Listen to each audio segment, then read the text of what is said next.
Daily. Taste the Daily. படத்தில் கதை இருக்கிறது எல்லாருக்கும் சொல்கிறதுக்கு தான். அதனால் கதையை மறைச்சி வச்சு ஒன்றும் பண்ண முடியாது. கதையை சொன்னால் தான் எல்லோரும் வருவாங்க. எனக்கு இந்த பாட்டில் ராதான்னு டைட்டில் அனௌன்ஸ் பண்ணதுலேருந்தே இந்த படத்தை நான் கவனிச்சிட்டு இருக்கேன். காரணம் என்னென்னா, என்னோடய அசிஸ்டண்ட் கார்த்தி அவர் ஒரு ஸ்கிரிப்ட் சொன்னார். அதை நம்ம ப்ரொடியூஸ் பண்ணலான்னு சொல்லி நான் பேசிகிட்டு இருந்தோம். அதுவும் இதே மாதிரி ஒரு ரீஹாபிலிட்டேஷன் சென்டர் பற்றின ஒரு ஸ்கிரிப்டு. நிறைய விஷயங்கள் நிறைய அதில் நான் நிறைய கற்றுக்கிட்ட விஷயங்கள் இருந்தது. அந்த ஸ்கிரிப்டை பற்றி பேசும்போதெல்லாம் நான் நிறைய தெரிஞ்சுக்கிட்டது கற்றுக்கிட்டது இருந்தது. அண்டு இந்த படம் பார்த்ததுக்கப்புறம் அமீர் சொன்ன மாதிரி தான், அந்த படம் பண்ண முடியாது. எல்லாருமே நம்ம எல்லாருமே ஏதோ ஒரு விதத்தில் ஏதோ ஒரு அடிக்ஷனுக்குள்ளே தான் இருக்கிறோம். இன்றைக்கி எல்லாருமே ஏதோ ஒரு அடிக்ஷனுக்குள்ளே இருக்கோம். எனக்கு ஆல்கஹால் அடிக்ஷன் இல்லை, பட் எனக்கு நிக்கோட்டின் அடிக்ஷன் இருந்தது. இன்றைக்கி நம்ம எல்லாருமே டிஜிட்டல் அடிக்ஷனில் இருக்கிறோம்.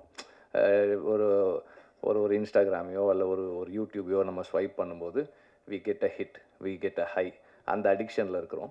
ஸோ அடிக்ஷன் சமூகத்தில் எல்லா காலகட்டத்துலேயுமே இருந்திருக்கு. அது இல்லாத காலமே இல்லை.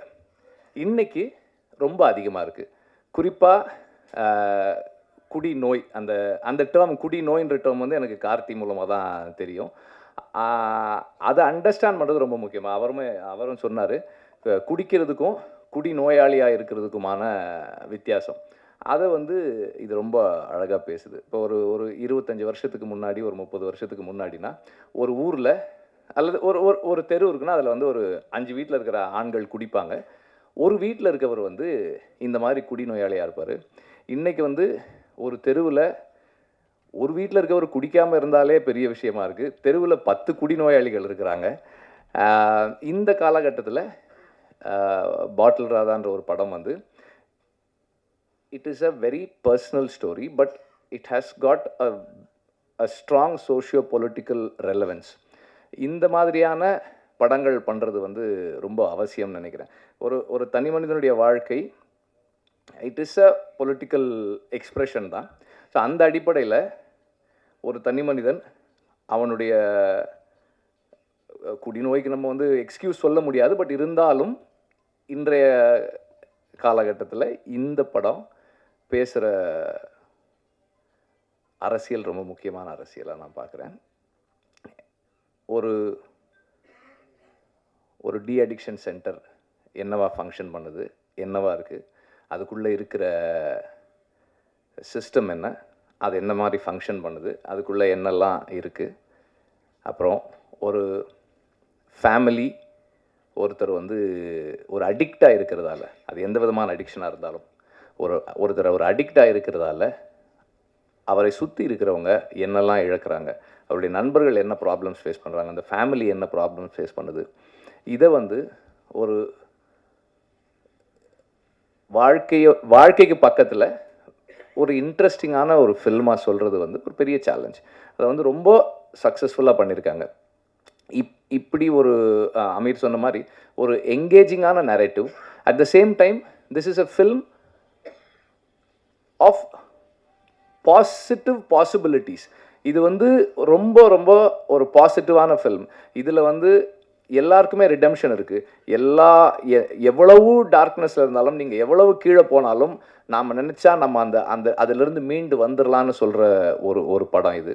ரொம்ப முக்கியமான விஷயம். ஏன்னா எப்போவுமே நம்ம நிறைய சந்தர்ப்பங்களில் பார்க்குறோம், ஒரு நம்பிக்கை இந்த மாதிரி குடிநோயாளிகளோ இல்லை எந்த அடிக்ஷனில் இருந்தாலும் அவங்களுக்கு அந்த நம்பிக்கை போகும். நம்மளால் முடியுமா, நம்மளால் முடியாது, நம்மளாம் எப்படி பண்ண போகிறோம். அப்போ அந்த ஆல்கஹாலிக் அனானிமஸில் அந்த ஓப்பன் ஷேரிங்னு ஒன்று சொல்லுவாங்க.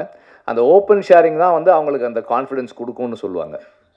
ஸோ அந்த மாதிரி இந்த படமே ஒரு ஒரு குடிநோயாளியினுடைய ஓப்பன் ஷேரிங் தான் நினைக்கிறேன். So it is going to create a big impact in the society.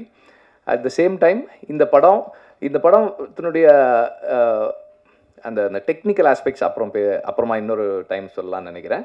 ஆனால் இந்த படத்தோட காஸ்டிங் பற்றி சொல்லி ஆகணும். இந்த படத்தில் இருக்கிற ஒவ்வொரு நடிகரும் இந்த படம் ஒரு சினிமா இல்லை, இது வந்து நம்ம லைஃப்பில் நடக்கிறது, நம்ம தெருவில் நடக்கிறது, நம்ம அண்ணனுக்கு நடக்கிறது, நம்ம தம்பிக்கு நடக்கிறது, நம்ம அப்பாவுக்கு நடக்கிறது அப்படின்னு நம்மளை உணர வைக்கக்கூடிய அளவுக்கு அவ்வளோ ரியலிஸ்டிக்காக இருக்குது காஸ்டிங். எல்லாருமே வந்து மிக பொருத்தமான சாய்ஸஸ். அங்கே அந்த ரீஹாபிலிட்டேஷன் சென்டரில் இருக்கிறவங்களா இருக்கட்டும், அந்த தெருவில் இருக்கிறவங்களா இருக்கட்டும், ஒவ்வொரு நடிகருமே வந்து அவ்வளோ பொருத்தமாக இருக்காங்க. அண்ட் எல்லாருமே அவ்வளோ கன்வின்சிங்காக அந்த ரோல்ஸ் பண்ணியிருக்காங்க. ஸ்பெசிஃபிக்காக சொல்லலை இவங்க அவங்கன்னு, பட் எல்லாருமே அவ்வளோ சிறப்பாக பண்ணியிருக்காங்க. இது அண்ட் பீயிங் அன் ஆடியோ லான்ச்ன்றதால மியூசிக்கும் நான் சொல்லிடுறேன். ஒரு எப்படி ஒரு ஹார்ட் பீட் மாதிரி இருக்குது. எங்கேயுமே நம்ம வந்து அதை ஃபீல் பண்ண முடியல. ஆனால் அது இல்லைன்னா நமக்கு என்ன ப்ராப்ளம்ஸ் இருக்குமோ அந்த அளவுக்கு இருக்குது. பேக்ரவுண்ட் ஸ்கோரு பியூட்டிஃபுல்லாக பண்ணியிருக்காரு. சாங்ஸ் நம்ம கேட்டோம், நல்லாயிருக்கு. ஒவ்வொருத்தருமே அவங்க ஜாபை சரியாக செஞ்சுருக்காங்க. அது வந்து அது டைரக்டரோட கிரெடிட் தான். Exceptional work as a writer and as a film maker. ஏன்னா ஒரு கன்ஃபைன்டு ஸ்பேஸ்க்குள்ளே ஆடியன்ஸை என்கேஜ் பண்ணுறது, இன்றைக்கி இருக்கிற நிலைமையில் ஆடியன்ஸை என்கேஜ் பண்ணி வைக்கிறதும் அவங்கள எமோஷ்னலாக மூவ் பண்ணுறதும் வந்து ஒரு பெரிய சேலஞ்ச். அது வந்து ரொம்ப சக்ஸஸ்ஃபுல்லாக பண்ணியிருக்காங்க. I was very engage. Aamir சொன்ன மாதிரி நான் ரொம்ப என்கேஜாக இருந்தேன் இந்த படத்தில்.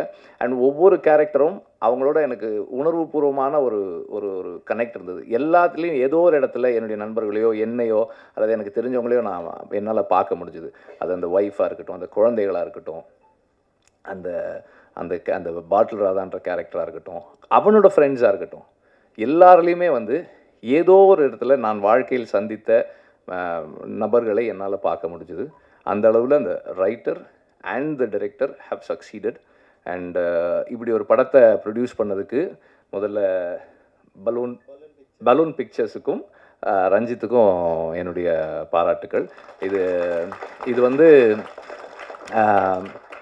இந்த மாதிரி ஃபில்ம்ஸ் வந்து ஸ்டார்ட் பண்ணும்போதே வந்து இது மெயின் ஸ்ட்ரீம் இல்லையே அப்படின்ட்டுருவாங்க. ஆனால் மெயின் ஸ்ட்ரீமுடைய biggest factor is identifiable element. இதில் இருக்கிற அந்த எல்லாத்தையுமே நம்ம வந்து இந்த கதாபாத்திரங்களை நாம் எவ்வளோ ஐடென்டிஃபை பண்ணிக்கிறோன்றது தான் இந்த படத்தினுடைய சக்ஸஸாக இருக்கும்ன்றதை நான் உறுதியாக நம்புகிறேன். பாதகம் செய்பவரை கண்டால் நாம் பயம் கொள்ளலாகாது பாப்பா, மோதி மிதித்து விடு பாப்பா, அவர் முகத்தில் உமிழ்ந்து விடு பாப்பா. அண்மை செய்திகளை உடனுக்குடன் தெரிந்து கொள்ள இணைந்திருங்கள் எம் நாடு தொலைக்காட்சியுடன்.